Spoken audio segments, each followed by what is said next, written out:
Hello students, अभी हम शक्ति सत्ता उपायता की बात कर रहे हैं। अभी मैंने शक्ति के बारे में बताया, शक्ति के 3 प्रकार बताए। अब हम सत्ता की बात करते हैं। पहली बात तो ये है, सत्ता बनती कैसे है। तो सत्ता के संबंध में ये है, मैं यहाँ बताता हूँ आपको। जैसे पावर, ये शक्ति होती है, और शक्ति में जब जन सहमति मिल जाती है, शक्ति में जन सहमति, शक्ति प्लस जन सहमति इक्वल टू सत्ता है, तो वो सत्ता है। शक्ति में जब जन सहमति मिल जाती है तब वो है सत्ता बन जाती है। पावर में लेजिटिमेसी मिल जाती है तो वो ऑथोरिटी बन जाती है। तो सत्ता को डिफाइन करने के लिए हम थोड़ा सा ये है, सत्ता आदेश देने का अधिकार है और आदेश की पालना कराने की शक्ति है। सत्ता निर्णय लेने और आदेश देने का अधिकार है। सत्ता आदेश देने और उसकी पालन करने की आज्ञा देने का अधिकार है। इसका मतलब ये हुआ, सत्ता में 2 चीज़ निहित होती हैं। सत्ता में एक पहली चीज़ आती है, उसको आदेश देने की शक्ति होनी चाहिए और उसकी क्रियान्विति कराने की होनी चाहिए, उसकी पालना कराने की शक्ति भी होनी चाहिए। 2 चीज़ जब मिलेंगी तब वो सत्ता बनेगी। शक्ति में जब जनसहमति मिल जाती है, हाँ हम आपका काम कर देंगे, आदेश देने और आदेश की पालना कराने के लिए या आदेश की क्रियान्विति के लिए जो शक्ति मिलती है उसको हम सत्ता कहते हैं। इसी तरह इन विचारकों ने माना है, सत्ता आदेश देने का अधिकार एवं उसके पालन करवाने की शक्ति है। सत्ता निर्णय लेने और आदेश देने का अधिकार है। सत्ता देने, आदेश देने और पालन करने की आज्ञा का अधिकार सत्ता है। शक्ति में जब जन सहमति मिल जाती है तो वो सत्ता बन जाती है। इसी तरह ये माना गया है, सत्ता को प्रशासन के प्रबंधीय कार्यों की कुंजी माना गया है, क्योंकि परंपरागत संगठन विचारधारा संगठन को अधिकार संबंधों को अंतर्जाल बनाती है। सत्ता को प्राय व्यक्ति से संबंधित किया गया है, उसे आदेश देने और उसकी पालना करने की अधिकार की संज्ञा दी है। हेनरी फॉयल के अनुसार सत्ता आदेश देने का अधिकार है और उसको पालन करवाने की शक्ति है। एलन के अनुसार भारित कार्यों को निष्पादन को संभव बनाने हेतु सौंपी गई शक्तियों एवं अधिकार को सत्ता कहते हैं।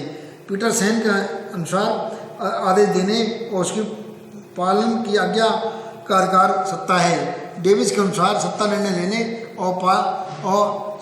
लेने और आदेश देने का अधिकार है। थियो हेमन के अनुसार सत्ता एक संवैधानिक शक्ति है, जिसके आधार पर अधीनस्थों को काम करने के लिए कहा जाता है, उन्हें बाध्य किया जा सकता है। आदेश के उल्लंघन पर आवश्यकता अनुसार प्रबंध उसके विरुद्ध अनुशासनात्मक कार्रवाई कर सकता है, यहाँ तक उसके कार्यों से पृथक किया जा सकता है। सत्ता अधिकार, सत्ता आदेश देने, निर्णय लेने और पालन कराने की वो शक्ति है, स्थिति या अधिकार है जो अधीनस्थों द्वारा स्वीकार किए जाने पर अर्थपूर्ण बन जाती है। अतः संगठनात्मक लक्ष्यों की पूर्ति के लिए अधीनस्थों द्वारा उसका पालन किया जाता है। सत्ता के मैक्स वेबर ने सत्ता के 3 प्रकार बताए हैं। मैक्स वेबर ने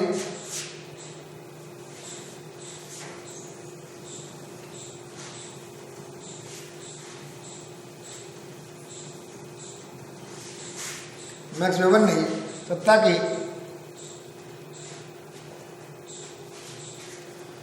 मैक्स वेबर के अनुसार सत्ता के 3 प्रकार होते हैं।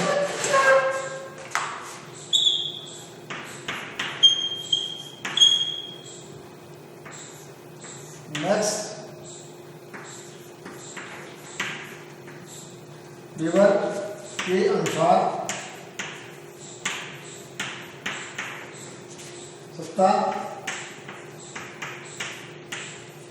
3 प्रकार की होती है। नंबर एक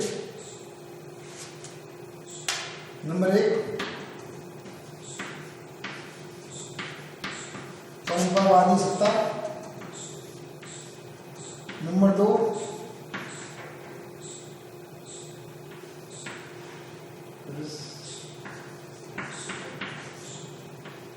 करिश्माती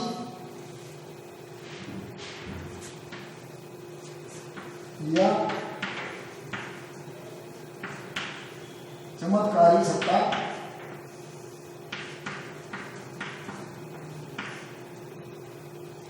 और नंबर 3 संवैधानिक सत्ता।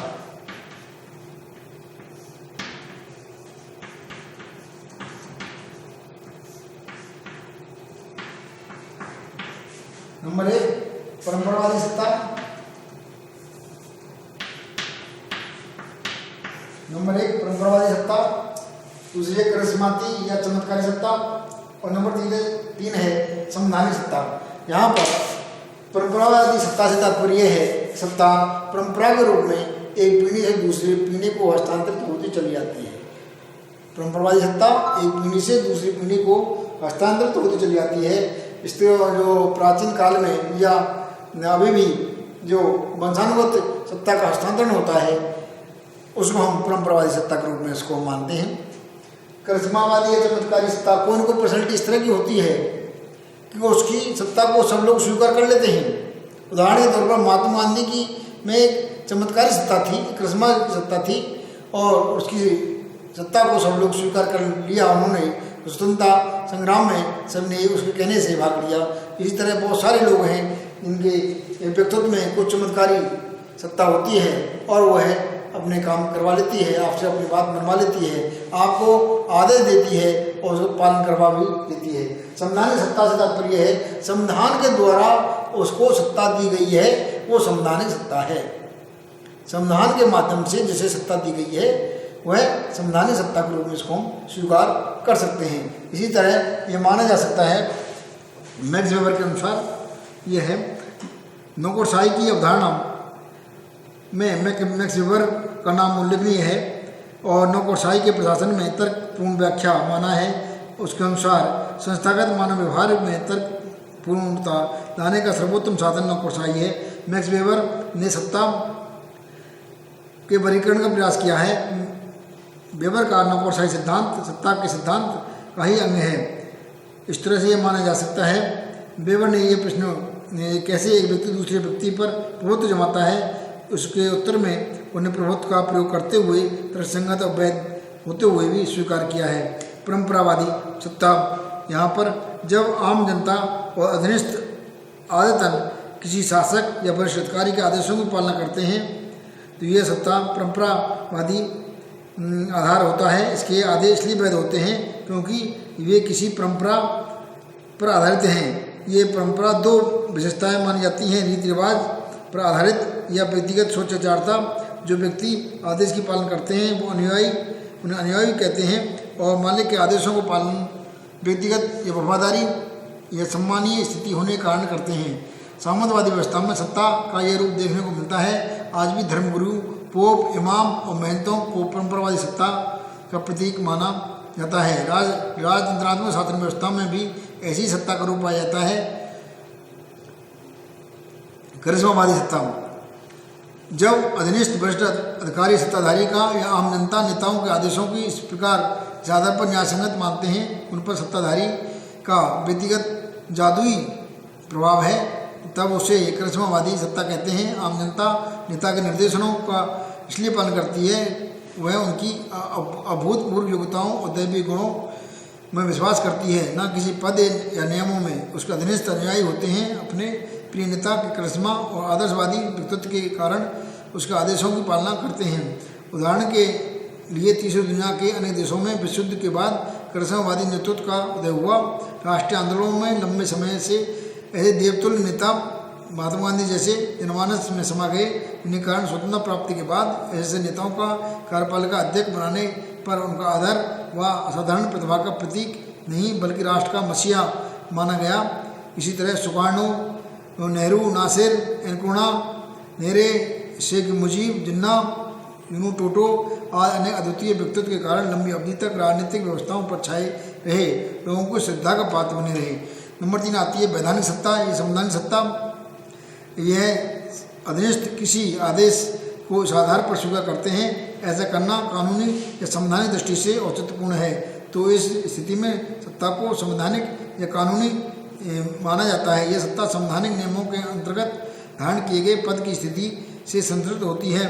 संयुक्त राज्य अमेरिका में जब राष्ट्रपति पद का कोई प्रभाव प्रत्याशी निर्वाचन मंडल का बहुमत प्राप्त कर लेता है, अथवा जब भारत में लोकसभा का बहुमत प्राप्त दल द्वारा किसी को अपना नेता निर्वाचित कर उसे प्रधानमंत्री पद पर प्रतिष्ठित कर दिया जाता है, तब उसकी सत्ता का यह बौद्धिक, तार्किक और वैधानिक आधार ही होता है। उसमें सत्ता का प्रत्यायोजन तार्किक आधार पर किया जाता है।